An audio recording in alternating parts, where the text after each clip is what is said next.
Yo tout le monde, alors aujourd'hui on se retrouve pour une nouvelle vidéo, donc c'est une vidéo de manipulation. Donc j'ai déjà fait celle des Pogona, donc aujourd'hui je m'attaque au Gecko Léopard. Donc pour cette vidéo on va avoir comme sujet Iji, qui est, devant, juste devant, donc vu qu'elle est là on va pas aller embêter Panacée. Donc faut savoir que malgré que je fasse des vidéos de manipulation, les geckos je les manipule très peu. Donc là ça doit faire 2-3 semaines que je les ai pas manipulés. Donc je les manipule vraiment juste pour les habituer à l'homme, pour pas qu'ils me mordent ou quoi que ce soit quand je mets les doigts dans le terrain. Mais sinon je vais pas venir les embêter à les manipuler quoi que ce soit. Donc tout d'abord, avant chaque manipulation et après chaque manipulation, désinfection des mains. Donc pendant ce temps-là, je vais le parler pour vous occuper. Donc ces geckos, vous le savez déjà, ils ont 5 ans maintenant, donc, ou 4 ans et demi, je sais pas précisément la date de naissance. Donc le décor c'est celui de ma vidéo de décor, simple et pas cher. Il y a eu un nouvel élément de décor, donc la pierre qui est juste là, que j'ai rajouté il y a pas longtemps, une semaine je crois. Pour ça qu'elle n'était pas là aux précédentes vidéos. Donc ensuite le terrain, donc il n'y a qu'une boîte à mue. Donc j'ai une deuxième qui est en préparation mais il faut que je la finisse. Donc voilà, sinon il y a point d'eau pareil. Il n'y a pas de légumes parce qu'il n'y en a pas. Donc voilà. Maintenant je finis de me désinfecter les mains, donc on va passer aux choses sérieuses. Donc j'ai un verrou sur le terrain des geckos que j'ai pas sur le terrain des Pogona. C'est parce qu'il y a Panacée, l'ancienne propriétaire, m'a dit que Panacée arrivait à ouvrir les vitres, vu qu'elles sont très facilement coulissables. Et du coup elle a mis un verrou pour éviter qu'ils ouvrent. Donc voilà pour la petite histoire. Donc ensuite, je fais un peu de place. Hop.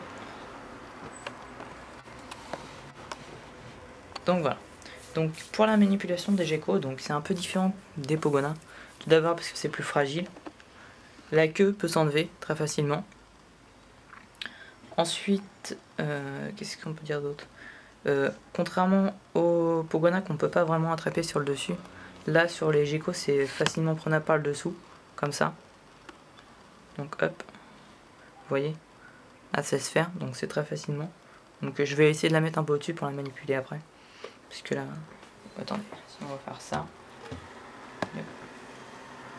On va demander au caméraman qui se rapproche pour filmer que l'intérieur du terrain. Et on va rattraper la petite Iji qui se sauve. Donc vous voyez qu'elle fuit un petit peu la main. Attendez, hop, on peut faire ça comme ça. Je pense que là ça doit être un peu mieux. Oui, voilà. Donc ensuite, on va commencer, je sais pas s'il y a beaucoup de techniques de manipulation. Donc on va commencer par la plus simple. Donc d'abord on met la main pour éviter qu'elle nous croque le doigt.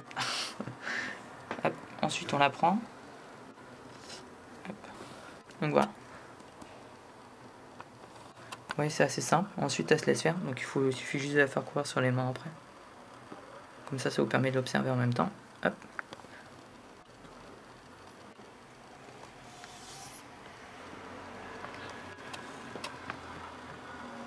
Donc voilà. On va la poser. Si elle veut bien descendre. Allez. Hop là. Donc ensuite on peut utiliser les mêmes techniques que sur les Pogona. Donc ça veut dire prendre la main du dessous. Comme ça. Ok. Le caméraman me dit qu'on voit rien. Donc faut plutôt que je prenne de l'autre côté. Attends. Sinon j'ai une meilleure idée. Hop. Allez, sors de là. Hop, viens là. Bouge pas. Donc voilà. Donc je disais, on peut utiliser la même technique que pour les Pogona, donc c'est-à-dire prendre par le dessous. Donc là, vu que c'est dans du sable. Ah, mais viens là. Oh, tu prêtes pas au jeu aussi. On va pas y arriver. Hop. Voilà. Hop. Tu bouges pas. Voilà. Donc prendre par le dessous. Hop. Monte. Non, elle veut pas. Hop. Je vais y arriver à l'attraper. Voilà. Hop. Donc par le dessous. Donc après pareil, on manipule sur les deux mains. et bah, on le laisse marcher tranquillement. Donc c'est assez calme, mais ça peut faire des accélérations, donc faut bien se méfier. Même quand on croit les avoir dans les mains, ils peuvent se mettre à courir ou à sauter directement assez rapidement. Hop. Voilà. Donc après, concernant la contention, donc faut faire assez attention à la queue.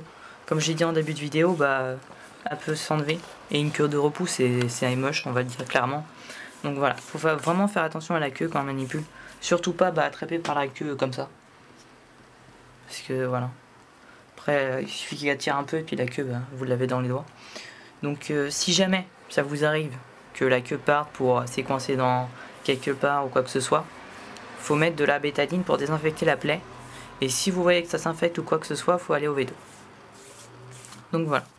Donc bah tiens, vu qu'on a fait un peu de bruit, il y a une deuxième miss qui est sortie. Donc que je vois jamais, donc vous aurez l'occasion de la voir. Donc voilà. Donc je vais récapituler en restant sur Panacée. Donc vu qu'il y a ça, on va en profiter. Donc la première technique. Donc ouais, pas du tout les doigts. Donc la première technique, on prend par le dessus, comme ça. Hop. On l'entoure. Quand je vous ai dit que c'était vif, ce n'est pas pour rien. Hop. Vous voyez qu'elle n'aime pas du tout la manipulation. Ok, là c'est ma petite sauvage là. Je vais essayer de l'attraper. Bien là. Non, bon, celle-là, on la laisse tomber. Elle veut pas. Donc vous avez vu que vu que je les manipule pas très souvent, ils sont pas trop habitués. Donc il y a Kiji qui se laisse à peu près manipuler. Donc hop, on va récapituler avec toi. Bien sœur. Hop. Donc première technique, on prend par le dessus. Donc hop, on attrape et on glisse sur la main. Voilà. Ensuite, deuxième technique. Hop. On prend par le dessous. Ah mais monte pas en même temps.